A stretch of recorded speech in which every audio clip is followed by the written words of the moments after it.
ইসে ওনা আরেকটা কারাগার করার চিন্তা ভাবনা আছে। ধরেন এইগুলি তো 2 দিন 1 দিনের ভিতরে করা যায় না, এগুলি সময় সাপেক্ষ করার চেষ্টা করি। যেমন ধরেন আগে এখানে একটা ট্রেনিং ইনস্টিটিউট ছিল, এখন ধরেন ট্রেনিং ইনস্টিটিউটটা রাজশাহী নিয়ে নেওয়া হয়েছে।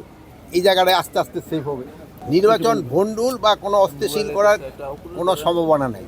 আর ওনাদের যদি সাহস থাকতো ওনার দেশে এসেই বলুক, ওনা আইনের আওতায় আছে, আইনের আশ্রয় নিয়ে আইসা বলতো।